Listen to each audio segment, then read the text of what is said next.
mokytis. Those children were aged 6 to 10. Vaikai buvo tyriami nuo 6 iki 10 metų. Now, in this study, they also added extra omega-3. Ir taip pat šiame tyrime jie papildomai vaikams davė ir omega-3 riebalų rūgščių. But they didn't give them very much. Tačiau kiekis jų nebuvo labai didelis.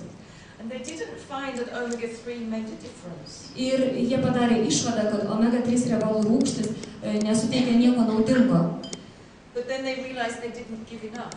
Tačiau jie po to suprato, kad jų kiekis šitų omega-3 riebalų rūgščių buvo nepakankamas. Because they were only giving about 0.1 gram.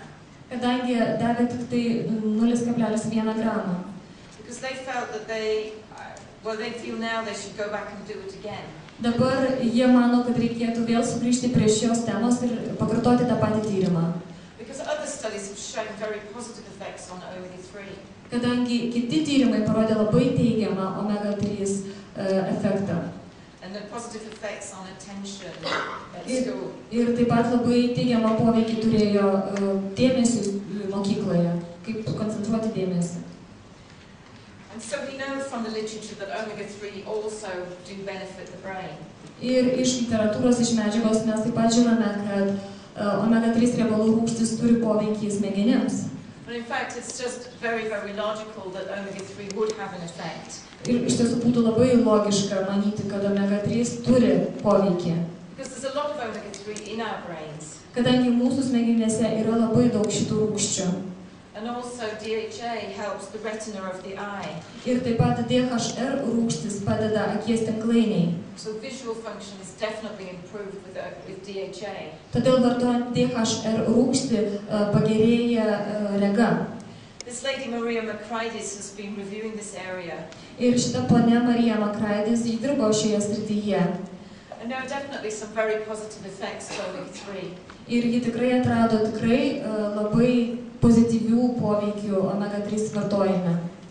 There's even some work which shows Yra ir kitų dalykų, kurie rodo, that actually omega-3 given to the mother kad omega-3, kurią vartoja mama, can influence the behavior of the child at 7 years of age. Gali turėti poveikį vaikui, kuriam jau bus 7 metai, būtent tuo momentu. Professor Hornstra in Maastricht Profesorius Hornstras Maastrichte has found this studying basically the behavior of children of 7 years of age. Tai suprato tyrinėdamas 7-mečių vaikų elgesį. So those mothers who had enough omega-3 Taigi tos motinos, kurios vartojo pakankamai omega-3 riebalų rūgščių, had the better behaved children. Jų vaikai geriau elgėsi. And I think that's worth a lot. Ir aš manau, kad tai tikrai yra labai reikšminga. So more and more studies will emerge supporting these findings. Taigi ir ateityje šioms išvadoms patvirtinti atsiras labiau didesnių tyrimų.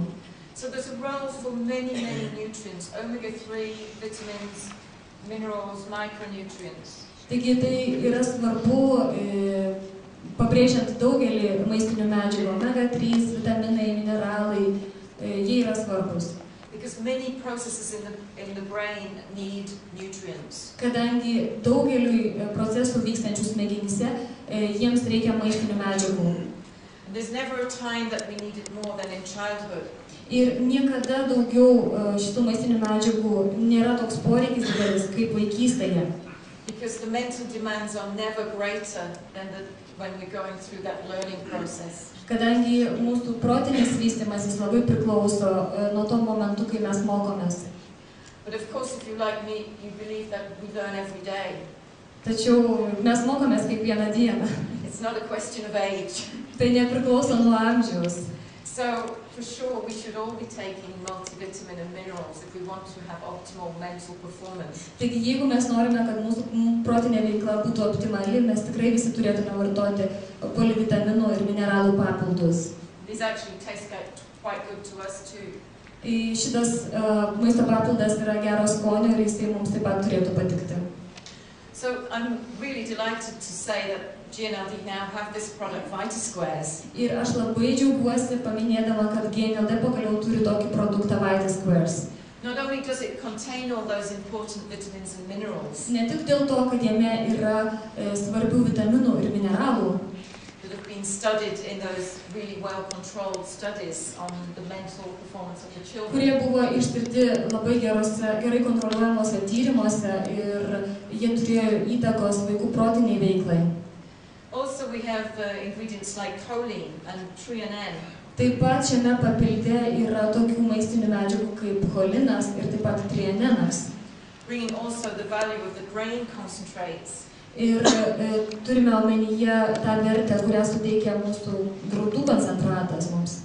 Because one thing our children weren't getting enough was also the whole grain cereals. Kadangi viena medžiaga, kurių vaikai negauna pakankamai, tai yra sveikų grūdų produktai. So just to look about how much, let's go back now to omega-3. Taigi grįžkime prie omega-3 ir pažiūrėkime, koks kiekis yra rekomenduojamas. I was actually trying to find, what was actually official for the levels across Europe. Aš pati bandžiau ir ieškojau, koksgi oficialus buvo rekomenduojamas kiekis lygis Europoje. And they've been very conservative. Ir jie yra labai konservatyvūs. They mention an absolute minimum of 0.2 grams DHA during pregnancy and lactation. Radau paminėtą tik patį mažiausią kiekį nėštumo ir maitinimo krūtimi laikotarpiu, tai yra 0,2 gramo DHR rūgšties. And it's hard to find, but for children, it's just the Nordic Nutrition Council who give a recommendation. Ir vaikams rekomendacijas buvo labai sunku atrasti ir aš radau tik tai vieną iš Šiaurės mitybos tarybos rekomendacijų. They recommend 0.45, nearly half a gram of omega-3. Jie rekomenduoja 0,45 gramo omega-3 riebalų rūgščių. For children from 3 years. Vaikams nuo 3 metų. And then for healthy adults. Ir taip pat sveikiems suaugusiesiems. The Society of Fatty Acids and Lipids in Europe. Ir Europoje veikianti riebiųjų rūgščių ir lipidų asociacija.